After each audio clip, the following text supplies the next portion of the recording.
ಸ್ವಾಮಿ ವಿವೇಕಾನಂದರು ಏನು ಅಖಂಡ ಭಾರತವನ್ನು ಸಂಚರಿಸಿ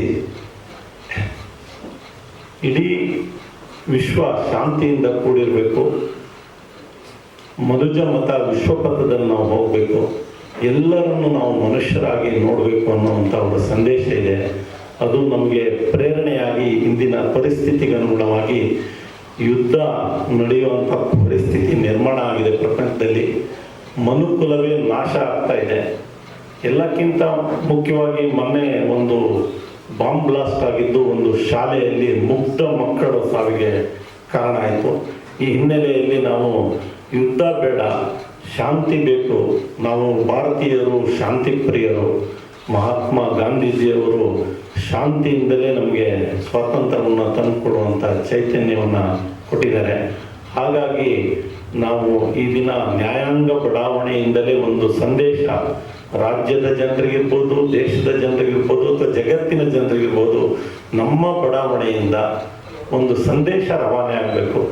ನಾವು ಹೇಳಿದ ತಕ್ಷಣ ಏನು ಯುದ್ಧ ನಿಲ್ಲೋದಿಲ್ಲ, ನಾವು ಹೇಳಿದ ತಕ್ಷಣ ಏನು ಯುದ್ಧ ಪ್ರಾರಂಭ ಆಗಲ್ಲ. ಆದರೆ ಮಾನವ ಕುಲದಲ್ಲಿ ನಾವೆಲ್ಲ ಮನುಷ್ಯರಾಗಿ ಗುರುತಿಸ್ಕೊಂಡಿರೋರು.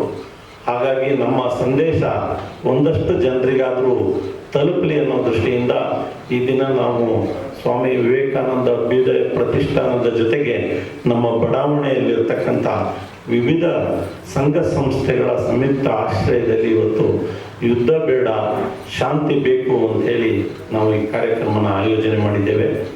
ಈಗ ಹೇಳಬೇಕು ಅಂದರೆ ರಷ್ಯಾ ಯುಕ್ರೇನ್ ಯುದ್ಧ ನಡೀತಾ ಇದೆ, ಇಸ್ರೇಲ್ ಗಾಜಾ ಯುದ್ಧ ನಡೀತಾ ಇದೆ, ಸುಡಾನಿ ಸಿವಿಲ್ ವಾರ್ ಇದೆ, ಮಯನ್ಮಾರ್ ಸಿವಿಲ್ ವಾರ್ ಇದೆ, ಸಿರಿಯಾ ಸಿವಿಲ್ ವಾರ್ ಇದೆ, ಯೆಮೆನಿ ಸಿವಿಲ್ ವಾರ್ ಇದೆ, ಸೊಮಾಲಿಯಾ ಸಿವಿಲ್ ವಾರ್ ಇದೆ, ಮೆಕ್ಸಿಕೋದಲ್ಲಿ ಡ್ರಗ್ಸ್ ವಾರ್ ನಡೀತಾ ಇದೆ. ಹೀಗೆ ವಿವಿಧ ದೇಶಗಳಲ್ಲಿ ಒಂದಲ್ಲ ಒಂದು ಕಾರಣಕ್ಕೆ ನಾವು ಯುದ್ಧನ ತಂದು ನಿಲ್ಲಿಸ್ಬಿಟ್ಟಿದ್ದೀವಿ. ಆದರೆ ಅಮಾಯಕ ಜನರು ಮತ್ತು ಮುಗ್ಧ ಮಕ್ಕಳು ಇದಕ್ಕೆ ಬಲಿಯಾಗ್ತಾ ಇದ್ದಾರೆ. ಇದನ್ನು ನಾವೆಲ್ಲರೂ ಕೂಡ ಖಂಡಿಸಬೇಕಾಗತ್ತೆ.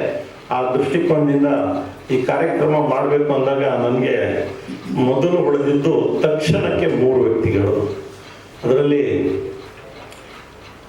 ಹಿರಿಯ ನ್ಯಾಯಮೂರ್ತಿಗಳಾಗಿ ಸೇವೆ ಸಲ್ಲಿಸಿರ್ತಕ್ಕಂಥ ಸಂತೋಷ್ ಹೆಗಡೆ ಅವರು. ಅವರಿಗೆ ಫೋನ್ ಮಾಡಬೇಕಾದ್ರೆ ಮೊದಲು ಗೋಪಾಲ್ ಗೌಡ್ರಿಗೆ ಫೋನ್ ಮಾಡಿದೆ, ಈ ಥರ ಒಂದು ಕಾರ್ಯಕ್ರಮ ಮಾಡಬೇಕು ಸರ್, ತಾವು ದಯಮಾಡಿ ಬರಬೇಕು. ಸಂತೋಷ್ ಹೆಗಡೆ ಅವ್ರು ಕೇಳ್ತೀನಪ್ಪ, ಕೇಳು ಅಂತಂದರು. ಅವ್ರಿಗೆ ಫೋನ್ ಮಾಡಿದ್ವಿ, ಭಾನುವಾರ ಇಟ್ಕೊಳ್ಳೋಣ ಸರ್ ಕಾರ್ಯಕ್ರಮ ಅಂದೆ.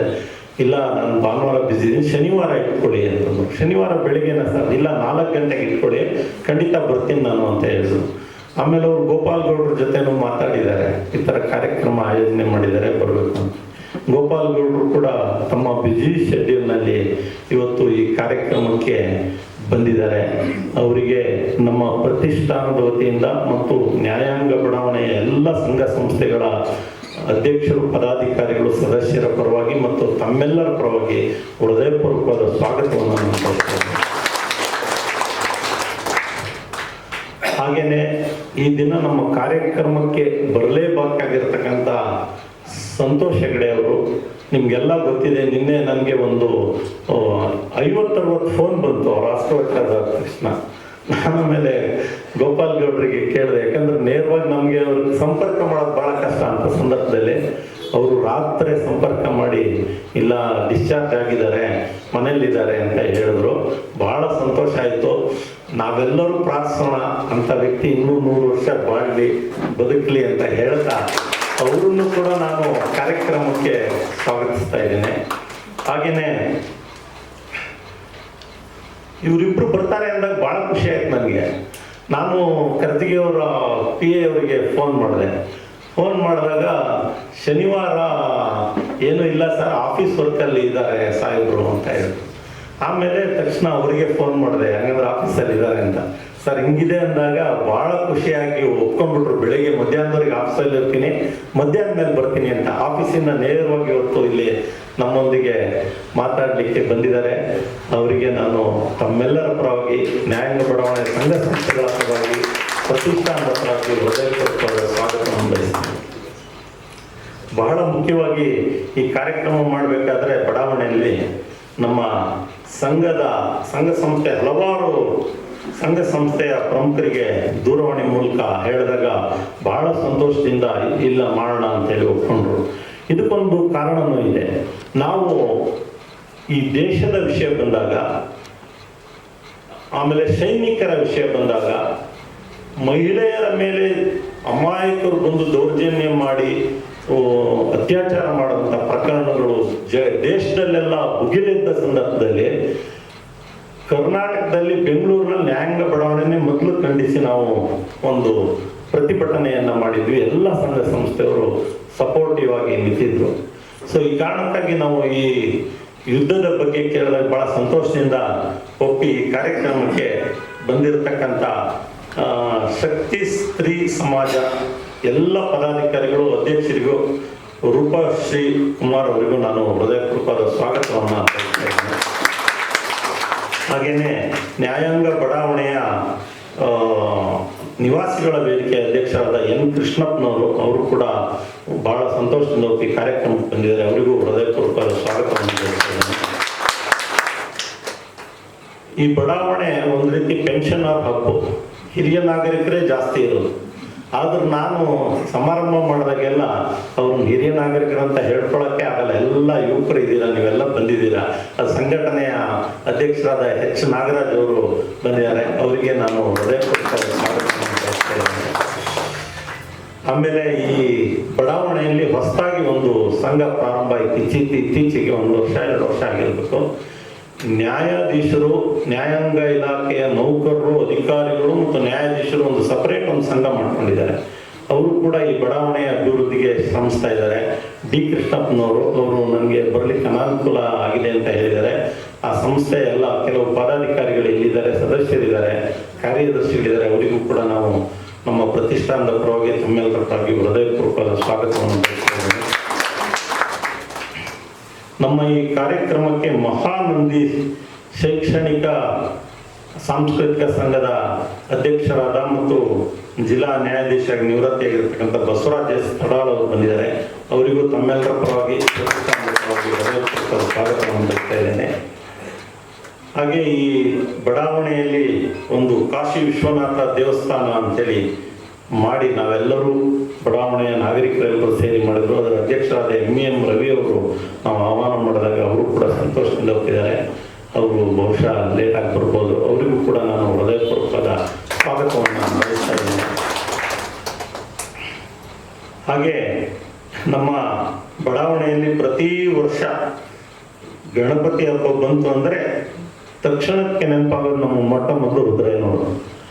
ಅವರು ಬಹಳ ಅದ್ಭುತವಾಗಿ ಗಣಪತಿ ಕಾರ್ಯಕ್ರಮಗಳನ್ನು ನೆರವೇರಿಸ್ಕೊಂಡು ಬಂದಿದ್ದಾರೆ. ಅವರಿಗೂ ಕೂಡ ನಾನು ಪ್ರತಿಷ್ಠಾನದ ಪರವಾಗಿ ತಮ್ಮೆಲ್ಲರ ಪರವಾಗಿ ಹೃದಯಪೂರ್ವಕವಾದ ಸ್ವಾಗತವನ್ನು ಬಯಸ್ತೀನಿ.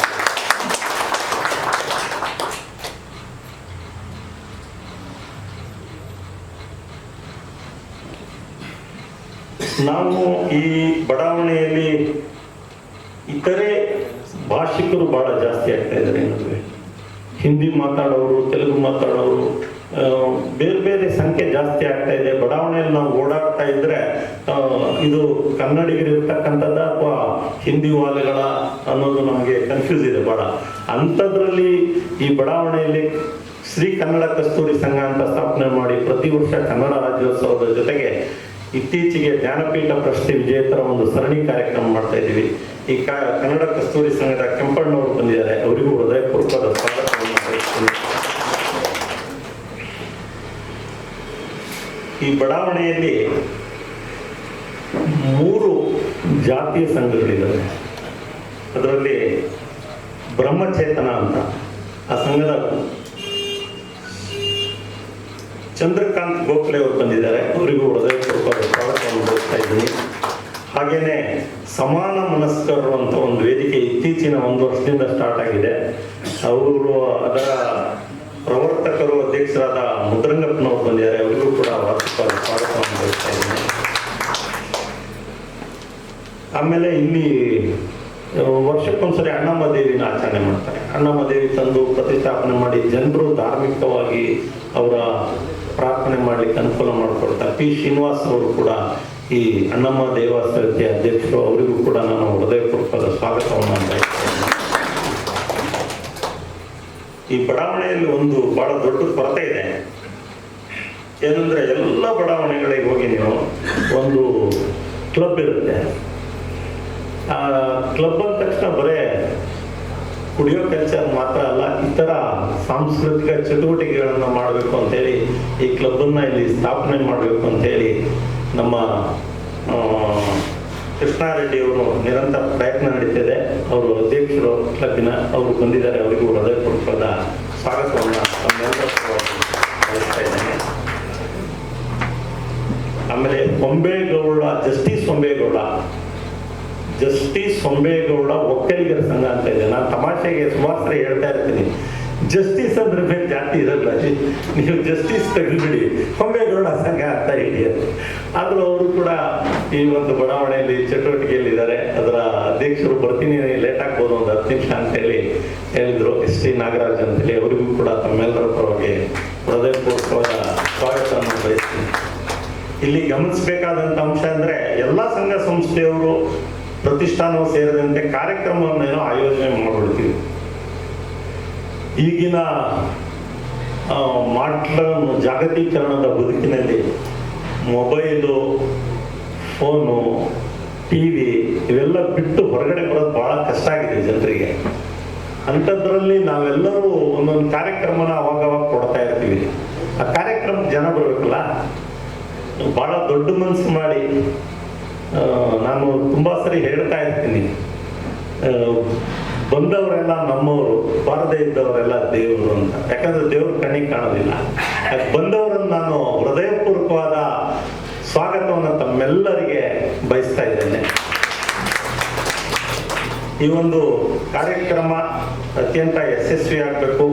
ಮತ್ತೆ ಈ ಕಾರ್ಯಕ್ರಮದಲ್ಲಿ ನಾವು ಕೆಲವು ಕಡೆ ಮಾತಾಡ್ತಾ ವಾಕಿಂಗ್ ಅಲ್ಲಿ, ಕಟ್ಟೆಗಳಲ್ಲಿ ಕೂತಾಗ, ಅಂಗಡಿಗಳಲ್ಲಿ, ಯಾಕಂದ್ರೆ ನಾವೆಲ್ಲ ಬಹಳ ಜನ, ನಾನು ಸೇರಿದಂಗೆ ನಾವೆಲ್ಲ ಪೆನ್ಷನರ್ಸ್ ಅಂತೇಳಿ ನಾನು ಹೇಳಲ್ಲ, ಯಾಕಂದ್ರೆ ನನಗೆ ಯಾರು ಪೆನ್ಷನ್ ಬರಲ್ಲ. ಆದ್ರೆ ಹಿರಿಯರು ನಮ್ಗೆ ಬೇರೆ ಕೆಲಸ ಇದ್ದಿದ್ದಾಗ ಸೇರ್ಕೊಂಡಾಗ ಆ ಯುದ್ಧದ ಬಗ್ಗೆ ಎಷ್ಟರ ಮಟ್ಟಿಗೆ ಮಾತಾಡ್ತೀವಿ ಅಂದ್ರೆ ನಾವೇ ಹೋಗಿ ಪಾರ್ಟಿಸಿಪೇಟ್ ಮಾಡ್ತಾ ಇದೀವೋ ಏನೋ ಅನ್ನೋ ಮಟ್ಟಕ್ಕೆ ಬಂದ್ಬಿಡ್ತಾರೆ ಜನ. ಅಲ್ಲಿವರೆಗೆ ಕನ್ಕ್ಲೂಡ್ ಮಾಡ್ಬಿಡ್ತಾರೆ, ಇಲ್ಲ ಇರಾನ್ ಹಿಂಗೆ ಮಾಡೋದು, ಇಲ್ಲ ಟ್ರಂಪ್ ಈ ಥರನೇ ಮಾಡಿದ್ದಾನೆ, ಇವತ್ತು ಬೆಳಿಗ್ಗೆ ಟ್ರಂಪ್ ವಿಷಯ ಕೇಳಿದ್ರ ಅಂತೇಳಿ ಇಲ್ಲಿ ವಾಕಿಂಗಲ್ಲಿ ಮಾತಾಡೋದು ಕೇಳ್ತಾ ಇರ್ತೀವಿ.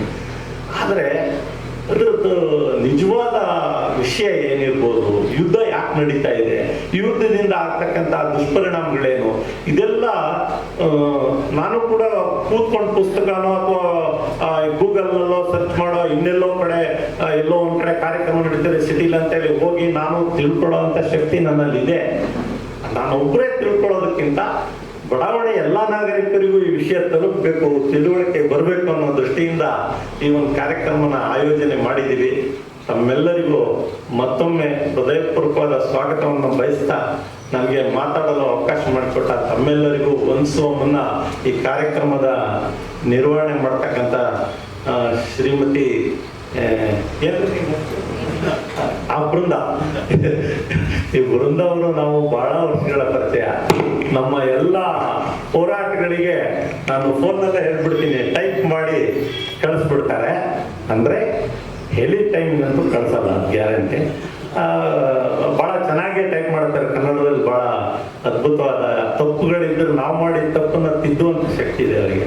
ಹಾಗಾಗಿ ಅವರು ಇವತ್ತು ಕಾರ್ಯಕ್ರಮ ನಿರ್ವಹಣೆ ಮಾಡ್ಲಿಕ್ಕೆ ಬಂದಿದ್ದಾರಲ್ಲ, ಅವರಿಗೂ ಕೂಡ ತಮ್ಮೆಲ್ಲರ ಪರವಾಗಿ ಹೃದಯಪೂರ್ವಕವಾದ ಸ್ವಾಗತ.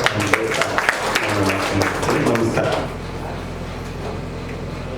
ಹೆಚ್ಚಿನ ವಿಡಿಯೋಗಳಿಗೆ ಪ್ರತಿಧ್ವನಿ ಯೂಟ್ಯೂಬ್ ಚಾನೆಲ್ ಸಬ್ಸ್ಕ್ರೈಬ್ ಮಾಡಿ, ಬೆಲ್ ಐಕಾನ್ ಕ್ಲಿಕ್ ಮಾಡಿ.